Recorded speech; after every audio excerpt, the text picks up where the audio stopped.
Neenah's struggles in life. A story of faith, patience, and divine love.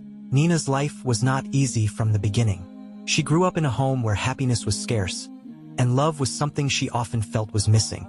Yet, even in a darkness, Allah placed light in her heart. She befriended many of the elderly within her village, and would spend her days helping them with their chores and errands, combing their hair, or just sharing her sense of humor with them to cheer them up. They all loved Neenah and could not say enough good things about her. It was through the kind words and well wishes of others that Allah Almighty planted the seed of love and dedication into her heart for Him and His Rasul.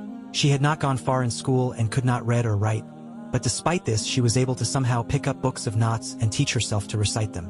Once she had learned a knot, she would place a copy of the knot in one pocket of her dress, climb the tallest tree she could find, and started to sing the knot, Qasida or Munajat. Learning these knots gave Neenah a boost of confidence and a feeling of purpose. Having little education, she was often made to feel embarrassment to her family, but Almighty Allah made her feel like the most loved little girl in the world. Through the love and blessings that she showered unto the beloved Prophet Muhammad, peace and blessings of Allah be upon him, Allah poured His love onto her, so she did not miss the love which she did not receive at home. The people of Neenah's village were very much unified as a community and in Islam at that time. Whenever there is a Quran and Milad program, Neenah was always there. Unfortunately, things did not stay this way. People could not agree on certain aspects of Islam, and so it broke off into different sects. One of the things that caused division in the community is regarding standing in respect during Tazim for the Prophet, peace and blessings of Allah be upon him.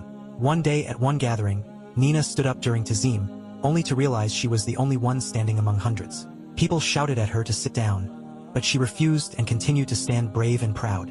She went home and proudly told her mother she was the only one who stood up for Tazim. Her mother gently told her not to attend gatherings where they were no longer welcomed, as she is too young to understand the situation.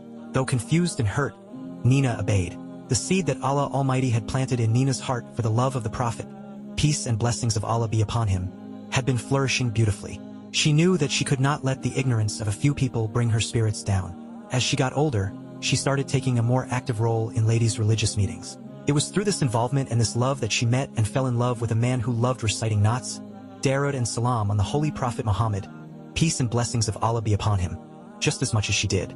If it wasn't for that seed that Allah Almighty had planted in her heart years ago, her love for the beloved Prophet Muhammad, peace and blessings of Allah be upon him, would not have grown and led her to her future husband. Allah says, "And whoever puts his trust in Allah, He is sufficient for him." Neenah's story reminds us that Allah loved patience, sincerity, and never abandons those who love Him and His messenger. Peace and blessings be upon him.